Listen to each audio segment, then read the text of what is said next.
Hello दोस्तों, स्वागत है आपका study for life YouTube channel में। नमस्कार। कैसे हैं आप लोग। आज नव वर्ष है तो आप सभी को नव वर्ष की बहुत बहुत बधाई, बहुत बहुत शुभकामनाएं। इस आशा के साथ कि ये साल आपके लिए कुछ नया करके जाएगी, कुछ नई अपॉर्चुनिटी दे के जाएगी, आपको आगे बढ़ने का हौसला दे के जाएगी, आपको सफलता दे के जाएगी। उम्मीद है आप सब स्वस्थ रहेंगे, यही ईश्वर से प्रार्थना है। आज कल हमने परसों 2 दिन में आदिकाल की विशेषताएं और उनका सामाजिक सांस्कृतिक योगदान बताया। आज हम भक्ति काल पढ़ाने वाले हैं। भक्ति काल को स्वर्ण युग क्यों कहा जाता है ये पूछा जाता है और भक्ति काल की प्रवृत्तियां भी पूछी जाती हैं। लेकिन भक्ति काल को स्वर्ण युग पूछें या भक्ति काल की विशेषताएं पूछें या प्रवृत्तियां पूछें, सभी का आंसर एक ही होता है। भक्ति काल में एक कोटेशन मैं बोल रही हूं, आप नोट कर लीजिएगा। श्याम सुंदर दास जी ने कहा है, ये मैं उस पर डाल भी दूंगी वीडियो पे। श्याम सुंदर दास जी ने कहा है कि जिस युग में कबीर, सूर, जायसी, तुलसी जैसे कवि और महात्माओं की अपनी दिव्य वाणी उनके अंतःकरण से निकलकर देश के कोने कोने तक फैली, वह हिंदी साहित्य के इतिहास में भक्ति काल के नाम से जाना जाता है। यानी कि भक्ति काल में कबीर, जायसी, सूर और तुलसी की महिमा का ही गुणगान है। इन्होंने ही भक्ति काल को भक्ति काल बनाया। तो आप लोग ये कोटेशन मैं दे दूंगी, लिख दूंगी, तो आप लोग भूमिका जब भी लिखिए तो उसमें इसको मेंशन कर दीजिएगा। ये आपकी भूमिका को प्रभावी बनाएगा। अब जान लेते हैं कि भक्ति काल क्या है। तो भक्ति, जैसे हमारे 4 काल हैं, आदि काल जो प्रारंभिक काल था, फिर मध्य काल में भक्ति काल और रीति काल और आधुनिक काल। भक्ति काल में अधिकतर रचनाएं भक्ति से रिलेटेड मिलती हैं, धर्म से रिलेटेड है, इसीलिए इसका नाम भक्ति काल दिया गया। भक्ति काल में 2 धाराएं प्रमुख रूप से थी, एक निर्गुण काव्य धारा, दूसरी सगुण काव्य धारा। निर्गुण काव्य धारा में भी 2 शाखाएं मिलती हैं, एक ज्ञानाश्रयी शाखा, दूसरी प्रेमाश्रयी शाखा। ज्ञानाश्रयी शाखा के प्रमुख कबीर हैं और प्रेमाश्रयी शाखा के जायसी हैं। ऐसा नहीं है ये अकेले हैं, और भी कवि हैं, पर मुख्यतः यही ज्यादा इम्पोर्टेंट है। सगुण काव्य धारा में कृष्णाश्रयी शाखा है और रामाश्रयी शाखा। कृष्णाश्रयी शाखा में सूर है और रामाश्रयी शाखा में तुलसीदास है। महत्वपूर्ण, आपके सिलेबस में कबीर है, सूर है और तुलसी है। जायसी बिहार के सिलेबस में नहीं है। फिर भी आपको सूफी काव्य की विशेषताएं जाननी चाहिए, क्योंकि जब हिंदी साहित्य के इतिहास पे क्वेश्चन आता है तो इससे भी आ सकता है। लेकिन जब खंड खा में पढ़ना होगा तो जायसी हमारे सिलेबस में नहीं है। आपसे जब भक्ति काल पूछा जाएगा कि उसे स्वर्ण युग की संज्ञा क्यों दी गई या उसकी विशेषताएं बताइए, उन्हीं की विशेषताओं के आधार पर ही तो आप सिद्ध करेंगे कि वो स्वर्ण युग है। तो एक ही बात है, आप ये चार्ट दे देंगे, भक्ति काल ये पूरी लाइन नहीं लिखेंगे, जो क्वेश्चन में पूछा गया होगा भक्ति काल लिख देंगे। भक्ति काल के बाद निर्गुण काव्य धारा, सगुण काव्य धारा, ज्ञानाश्रयी शाखा, प्रेमाश्रयी शाखा। ज्ञानाश्रयी शाखा में कबीर, इसमें जायसी, कृष्णाश्रयी शाखा में सूर और रामाश्रयी शाखा में तुलसी। अब चूंकि यही 4 जब इसके महत्वपूर्ण कवि हैं, तो ऑब्वियस जब हम इसकी विशेषताएं लिखेंगे तो किसकी विशेषताएं लिखेंगे? साहित्य की तो विशेषताएं बताना है, वही तो भक्ति काल की विशेषताएं होंगी। तो हमें कबीर, जायसी, सूर और तुलसी की मिला जुला कर विशेषताएं बता देनी है, वही हमारी भक्ति काल की विशेषताएं हो जाएंगी। कि इन लोगों का जो साहित्य है उसकी क्या विशेषताएं हैं, अगर वो हम संपूर्णता में लिख देंगे तो हमारी भक्ति काल की विशेषताएं हो जाएंगी। जैसे अब हम विशेषताओं पर आते हैं, हमने पॉइंट में लिख दिया है, अब इन्हीं को विस्तार करेंगे। इनकी एक विशेषता है नाम का महत्व। नाम का महत्व, नाम का महत्व का मतलब किसके नाम का महत्व? तो ईश्वर के नाम का महत्व। इनके यहाँ ईश्वर के नाम का इतना महत्व है कि स्वयं ईश्वर अपने नाम से छोटा हो जाता है, यानी कि नाम ज्यादा महत्वपूर्ण है ईश्वर से भी। लिखते हैं तुलसीदास कि कहाँ लग करो मैं नाम बढ़ाई, राम न सकई नाम गुण गाई। यानी कि नाम की मैं कितनी बड़ाई करूं, कितना महत्व बताऊं, स्वयं राम भी नाम का स्मरण नहीं कर सकते, यानी कि भगवान भी नाम का स्मरण नहीं कर सकते, इसलिए नाम ज्यादा महत्वपूर्ण है ईश्वर से भी। मतलब जो आप स्मरण करते हैं वो बहुत महत्वपूर्ण हो जाता है ईश्वर से भी ज्यादा। तो ये नाम का महत्व बताते हैं। कोटेशन लिखते हुए इनको विस्तार देना। नाम का महत्व जैसे मैंने बताया कि ईश्वर से का नाम ईश्वर से भी बड़ा बताया है भक्त कवियों ने। उदाहरण दे के लिख दीजिएगा कि कहाँ लग करो मैं नाम बढ़ाई, राम न सकई नाम गुण गाई। ये मैं बोल रही हूं, इसी को आप लिखते जाना, या तो मैं ऊपर मिटा के इसको लिखती जाऊंगी। कहाँ लग करूं मैं नाम बढ़ाई,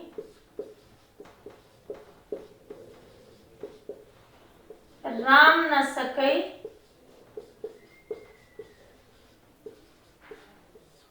नाम गुण गाए।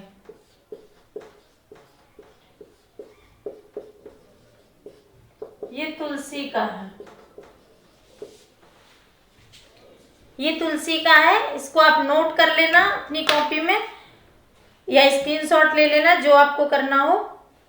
दूसरा पॉइंट है गुरु की महिमा।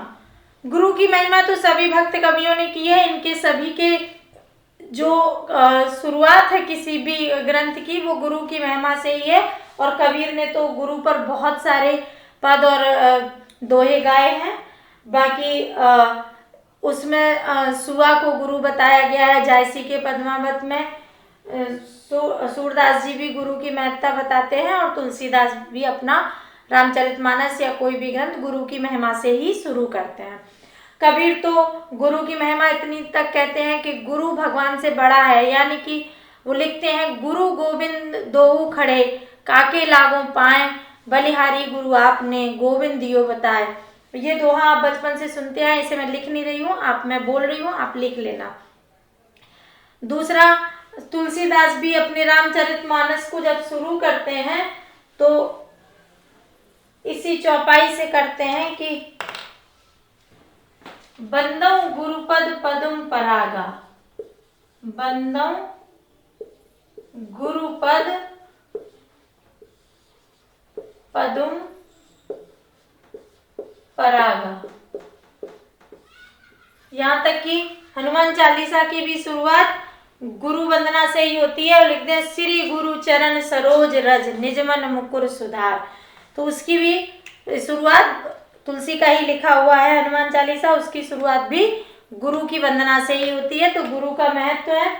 आडंबरों का विरोध, आडंबरों का विरोध करते हैं सभी भक्त कभी आडंबरों का विरोध करते हैं।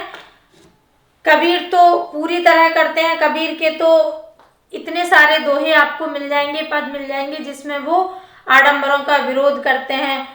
वो कहते हैं कि एक तो बहुत प्रचलित ही है कि पाथर पूजे हरि मिले तो मैं पूजूं पहाड़, ताते या चाकी भली पीस खाए संसार। और भी उनके हैं मूड मुड़ाए हरि मिले तो सब कोई ले मुड़ाए, और बार बार के मूड़ते भीड़ न बैकुंठ जाए। यानी कि अगर मुंडन कराने से जो लोग मुंडन करा लेते हैं वो बन जाते हैं तो उनको हरि मिल जाएंगे, या ढोंग करने से उनको ईश्वर की प्राप्ति हो जाएगी। तो ऐसा कभी नहीं होता।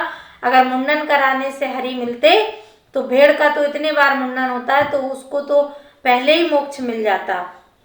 तो ये इस तरह आडंबरों का विरोध करते हैं। काकर पाथर जोड़ के मस्जिद लई बनाए, ताचड़ मुल्ला बांग दे क्या बहरा हुआ खुदाए।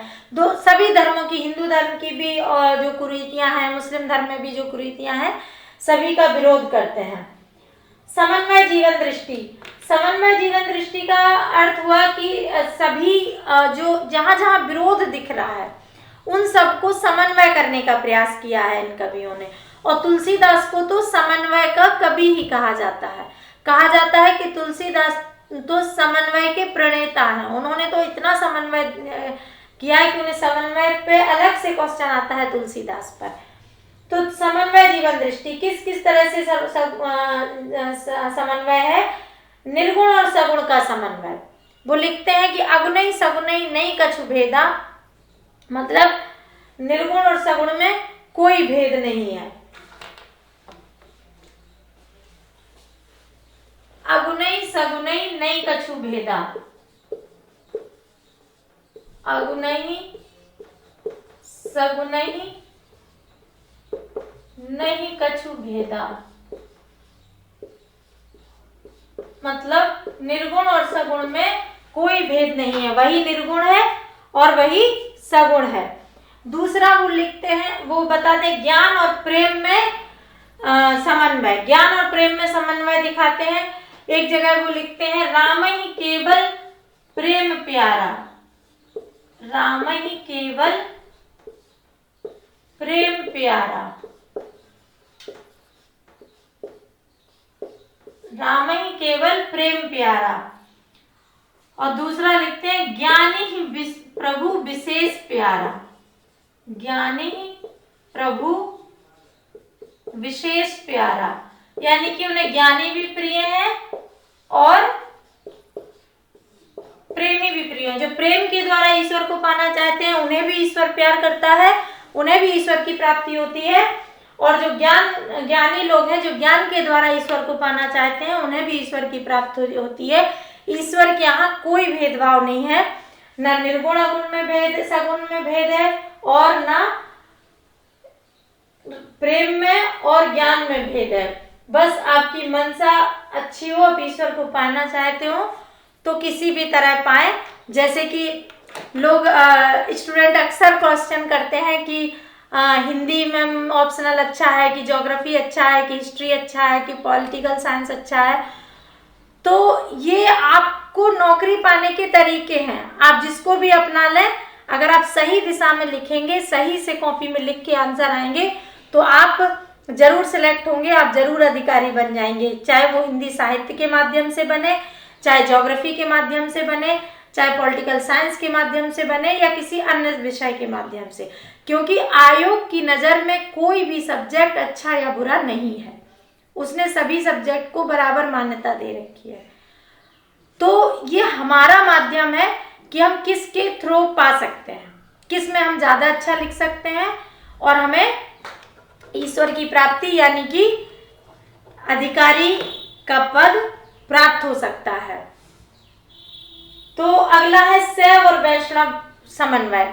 शैव और वैष्णव का भी बड़ा विरोध होता था। जो विष्णुपंथी थे, जो विष्णु भगवान को मानते थे, वो शैव मत वालों से विरोध रखते थे, और जो शैव मत वाले थे वो विष्णु मत वालों से विरोध रखते थे। इस तरह का दिखता है। जैसे आपने कभी सीरियल भी आया था महादेव, ये सब देखा होगा, तो आपने देखा होगा कि जैसे स्वयं सती के जो पिता थे प्रजापति दक्ष, वो भी विरोध करते हैं शैव मत का। और पार्वती की माँ भी कहती हैं कि वो हमारे संप्रदाय के लोग नहीं हैं, शैव लोगों को हम मान्यता नहीं देंगे, हम विष्णु भगवान के उपासक हैं। तो पहले बहुत विरोध था, तो तुलसी ने वो भी मिलाने का प्रयास किया है। और इन्होंने लिखा है कि इनकी एक चौपाई मिलती है कि शिवद्रोही मम दास कहावा, सो नर मोय सपने नहीं भावा। शिवद्रोही मम दास कहावा, ये शिव जब हम लिखते हैं तो ये वाला सा नहीं होता है, दंत सा, तालव्य सा होता है, पर रामचरितमानस में ये ऐसा ही लिखा है। शिवद्रोही मम दास कहावा, शिवद्रोही मम दास कहावा, सो नर मोय सपने नहीं भावा, सो नर मोय सपने नहीं भावा। यानी कि रामचंद्र जी कह रहे हैं कि जो लोग मुझे प्रेम करते हैं और शिव से विरोध रखते हैं, ऐसे व्यक्ति मुझे बिल्कुल भी पसंद नहीं है, सपने में भी उन्हें मैं पसंद नहीं करता हूँ। यानी कि जो मुझे प्रेम करते हैं वो शिव को भी प्रेम करेंगे, और जो शिव को प्रेम करते हैं वो मुझे भी प्रेम करेंगे। इसलिए इनमें कोई फर्क नहीं है। ये शैव और वैष्णव मत को मिलाने के लिए कहा गया था कि शिव और विष्णु एक ही हैं, उनमें आपस में कोई मतभेद नहीं है, तो हम आपस में मतभेद क्यों करें। जैसे नेता लोग आजकल आपस में हिंदू मुस्लिम या जातिवाद के आधार पर हमें आपस में लड़ा देते हैं, जबकि वो सभी पार्टियां एक जैसी हैं, जहां कुर्सी मिलेगी उसी पार्टी में चले जाते हैं। तो जब वो अलग नहीं है तो हम आपस में क्यों अलग हों। विचार हमारे अलग हो सकते हैं, हम किसी पार्टी से हो सकते हैं, पर आपस में हमारे मन में बैर भाव नहीं होना चाहिए, चाहे कोई व्यक्ति कांग्रेस का हो, आप पार्टी का हो, बीजेपी का हो या अन्य किसी का हो। अगला पॉइंट है सांप्रदायिकता का विरोध। सांप्रदायिकता का तो विरोध करते ही हैं, जात पात का विरोध करते हैं। कबीर तो सीधे सीधे बिल्कुल नकारते हैं, एकदम फटकार लगाते हैं। और कहाँ बैठ के, बनारस में बैठ के, जो हिंदू और मुस्लिम दोनों के दिग्गजों का गढ़ हुआ करता था, उस समय दोनों को फटकार लगाते हैं। दोनों के लिए कहते हैं कि इन दोनों राह न पाई, इन दोनों राह न पाई, हिंदुअन की हिंदुआई देखी, हिंदुअन की हिंदुआई देखी, हिंदुआई देखी, तुर्कन की तुर्काई, तुर्कन की तुर्काई। ये कबीर लिखते हैं कि हिंदू मुस्लिम की दोनों की हमने देख लिया, वैसे तो लोग घड़ा छूने नहीं देंगे और फिर बेस्या के पांव तर सो जाएंगे जाके, तब जात पात कुछ नहीं होती है। लिखते हैं जात पात पूछे नहीं कोई, हरि को भजे सो हरि को होई। जात पात पूछे नहीं कोई, पूछे नहीं कोई, हरि को भजे, हरि को भजे सो हरि को होई, हरि को होई। ये लिखा है, यानी कि जो ईश्वर की उपासना करता है वो ईश्वर का है, और ईश्वर का बंदा किसी भी जात का नहीं होता, वो ईश्वर का भक्त होता है। तो जात पात को कोई नहीं पूछता। अगर आप भक्त हैं, अगर आप में कोई ज्ञान है तो वो महत्वपूर्ण होता है। आप एसडीएम बन जाइएगा तो आपके पद की महत्ता रहेगी। आप किस जाति से आए हैं, किस वर्ग से आए हैं, किस घर से आए हैं, कोई याद नहीं रखता। अगला पॉइंट है ईश्वर और मानव में अभेद। ईश्वर और मानव में भी अभेद किया है। ईश्वर को मानव को ईश्वर का ही अंश बताया है। कहा है कि ईश्वर अंश जगत अविनाशी। जो जग है, जो संसार है, ये ईश्वर का ही अंश है। तो ईश्वर और मानव में कोई भी भेद नहीं है, यानी कि ईश्वर का ही अंश मानव है। इसलिए हमें मानव और ईश्वर में या जगत के किसी भी प्राणी के साथ भेदभाव नहीं करना चाहिए। सभी प्राणियों को, यानी कि प्रकृति को, हमें बचाकर और उसे कोई भी हानि ना पहुंचाते हुए अपना जीवन यापन करना चाहिए। वो लिखते हैं कि सिया राम मैं सब जग जानी, सिया राम मैं सब जग जानी, सब जग जानी, करम प्रणाम, करम प्रणाम, जोर जुग पानी, जोर जुग पानी।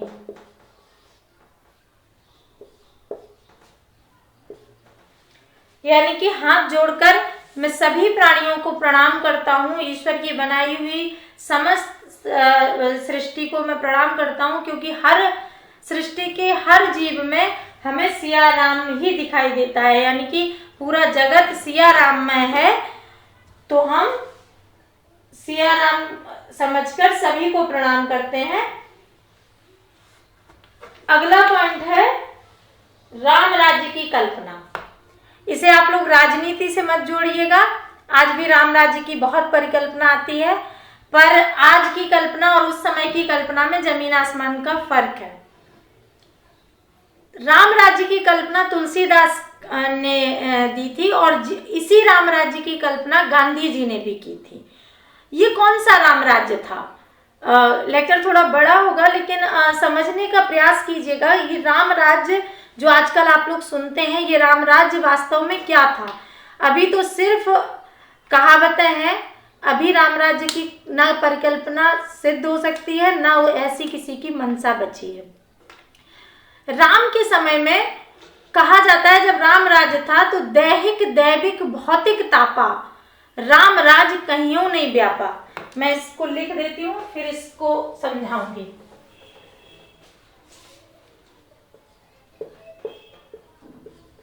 दैहिक दैविक भौतिक तापा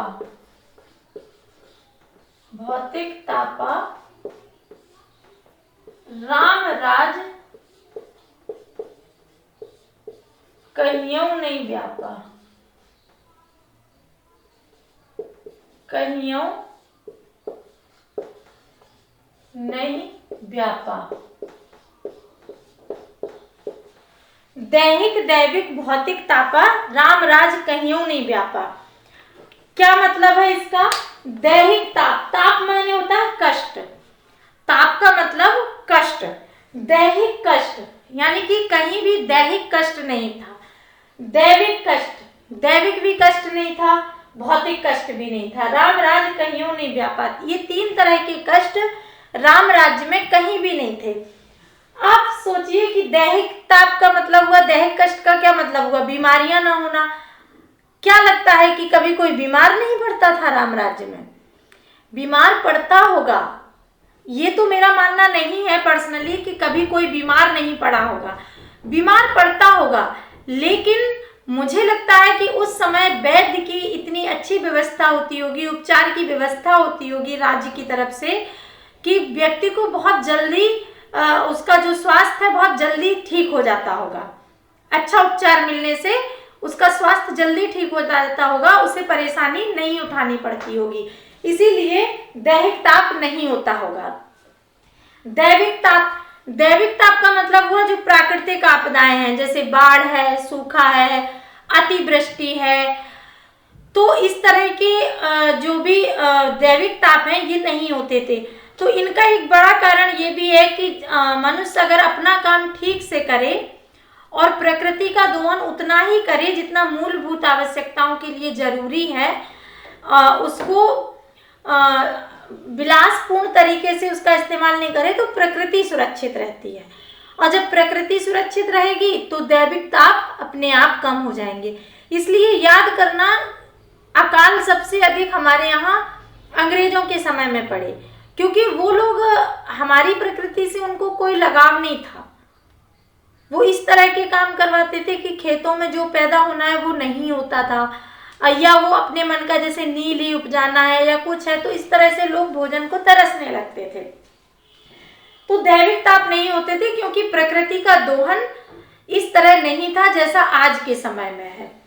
भौतिक ताप का मतलब हुआ कि आपको आर्थिक रूप से समस्याएं हो। भौतिक क्या होता है? जो हमारे जीवन यापन के लिए जरूरी आवश्यकताएं हैं वो पूरी हो जाए। तो इस तरह का ताप नहीं था, मतलब सभी के हाथ में रोजगार था, जो कुछ काम करना चाहता था उसको वो काम मिलता था और उसके बदले में उसको धन मिलता था, इसलिए उसके पास कभी भौतिक कष्ट नहीं होता था। एक कहावत है, कहानी पढ़ी थी हमने कि राजा रघु जो राम के पूर्वज थे, उनके यहाँ एक नियम था कि कोई भी व्यापारी, कोई भी किसान बाजार में अपना जो माल लेकर जाएगा, वो अगर उसका माल वहाँ नहीं बिक पाता है और वो किसी कारण बस बच जाता है, उसके पास पैसा नहीं आ पाता, तो वो जितना माल बचेगा वो सारा उसका सामान राजा खरीदेगा, यानी कि वो राज दरबार में आके बेच देगा और उसे उसका पारितोषिक मिल जाएगा। तो ये सोचने वाली बात है कि आज राम राज्य की बात करते हैं, क्या संभव है? ठीक से एमएसपी नहीं मिल पाती लोगों को और मिल नहीं पा रही है, इतनी समस्याएं हो रही हैं, तो राम राज्य का तो कल्पना ही कल्पना है, होना संभव नहीं है। राम राज्य कहीं नहीं व्यापा, इस तरह की बात थी। दूसरा ये भी कहते हैं कि जासु राज प्रिय प्रजा दुखारी, सो नृप अवस नरक अधिकारी, यानी कि जिस राजा के राज्य में प्रजा दुखी रहती है या जो राजा प्रजा को कष्ट पहुंचाता है वो नरक का अधिकारी है। नरक का मतलब होता था कि वो दंड का अधिकारी है। नरक और स्वर्ग किसी ने नहीं देखा। स्वर्ग का मतलब होता है कि आपके किए हुए कर्मों का आपको इनाम मिलना, और नरक का मतलब है आपके किए हुए कर्मों का आपको दंड मिलना। जब आप कोई गलत काम करते हैं तो आपको दंड मिलता है, वही नरक होता है। तो कहा गया कि जो राजा अपनी प्रजा को कष्ट पहुंचाएगा वो नरक का अधिकारी होगा। आगे है नारी सशक्तिकरण। नारी सशक्तिकरण के लिए आप याद रखिएगा पूरा सूर का भ्रमर गीत, ये पूरा का पूरा नारी सशक्तिकरण का ही गीत है। गोपियां जितनी स्वतंत्र उस समय है उतनी स्वतंत्र तो आज आधुनिक युग की नारी भी नहीं है, जितनी स्वतंत्रता इन गोपियों को मिली हुई है। तो इसमें आप इस पॉइंट में सूर का नाम लेके कि सूरदास जी का भ्रमर गीत संपूर्णता में नारी सशक्तिकरण को ही दिखाता है। और सूरदास की गोपियां उस समय जितनी स्वतंत्र थी इतनी तो आज के समय में भी नारी नहीं है। अब अगर स्वर्ण युग पे क्वेश्चन आता है तो आप इनको सीधा पॉइंट डालते डालते लिख दीजिएगा, और विशेषताओं पे आता है तो आप अगर उन्हीं दो भाग में बांट सकते हैं, संवेदनागत और शिल्पगत। तो शिल्पगत में आप देख लेते हैं, अगर स्वर्ण युग पूछता है तो आप ये चीज नहीं दीजिएगा, सीधे सीधे इन पे पॉइंट पे लिखते जाइएगा। ये भी एक एक पॉइंट है अलग अलग, इन्हें मैंने एक ही साथ लिख दिया है। काव्य रूप, चूंकि संपूर्ण भक्ति काल का विवरण दे रहे हैं तो काव्य रूप भी सभी तरह के मिल जाएंगे। प्रबंधात्मक भी हैं, मुक्तक भी हैं, महाकाव्य, खंड काव्य, सभी तरह के काव्य हैं। भाषा ब्रज और अवधि को अधिक महत्व दिया गया है, और कबीर की भाषा पंचमेल खिचड़ी है। छंद भी सभी प्रकार के हैं, तुलसीदास ने ही बहुत तरह के छंदों का प्रयोग किया है। और अलंकार भी बहुत मिल जाएंगे, क्योंकि संपूर्णता में दिखा रहा है तो सभी तरह के अनुप्रास आपको देखने में मिल जाएंगे। सूरदास के लिए तो कहा है कि वो उपमा और उत्प्रेक्षा इतना ज्यादा देते थे कि शुक्ल जी ने लिखा है कि सूर को तो उपमा देने की झक सी चढ़ जाती है, वो उपमा पे उपमा और उत्प्रेक्षा पे उत्प्रेक्षा करते चले जाते हैं। ये कोटेशन आप लोग नोट कर लेना। सूर को उपमा देने की झक सी चढ़ जाती है, वो उपमा पर उपमा और उत्प्रेक्षा पर उत्प्रेक्षा करते चले जाते हैं। इसके बाद आप कोशिश करिएगा कि सूर का वात्सल और श्रृंगार, एक पॉइंट ये है, सूर के वात्सल और श्रृंगार पे हम अलग से पढ़ाएंगे। जब सूरदास जी पढ़ाएंगे तो सूर के वात्सल और श्रृंगार पे भी आप एक पैराग्राफ, एक पॉइंट विस्तार कर सकते हैं। जैसे ये सभी हेडिंग है, इसे एक हेडिंग इसको भी देके लिख देंगे, आपका क्वेश्चन कंप्लीट हो जाएगा। इसके बाद आप कंक्लूजन दे दीजिएगा, किसी का कोटेशन दे दीजिएगा। जैसे आचार्य द्विवेदी जी ने कहा है, समूचे भारतीय इतिहास में अपने ढंग का अकेला साहित्य है, इसी का नाम भक्ति साहित्य है। समूचे भारतीय इतिहास में अपने ढंग का अकेला साहित्य है, इसी का नाम भक्ति साहित्य है। यह एक नई दुनिया है, इससे जनमानस की कुंठा मिट जाती है। ये आचार्य द्विवेदी जी का है, हजारी प्रसाद द्विवेदी का। इस कोटेशन के साथ आप कंक्लूजन देके ये सारी विशेषताएं कंप्लीट कर सकते हैं। भक्ति काल का स्वर्ण युग पूछे या भक्ति काल की विशेषताएं, आप दोनों में एक ही चीज लिखेंगे। प्रवृत्तियां पूछे, विशेषताएं या स्वर्ण युग। स्वर्ण युग पूछे तो संवेदनागत और शिल्पगत में डिवाइड मत करना, सीधे सीधे पॉइंट लिख देना। अगर विशेषताएं पूछे तो इन दो भागों में डिवाइड करके लिख सकते हो, या बिना डिवाइड किए भी लिखा जा सकता है। और आप वीडियो देखते रहिए। और सबको भी शेयर करते रहिए। जितने लोगों को लाभ मिलेगा हमें बहुत प्रसन्नता होगी। धन्यवाद। आपको ये पसंद आए तो इसे लाइक करें, शेयर करें और चैनल को सब्सक्राइब करें। धन्यवाद।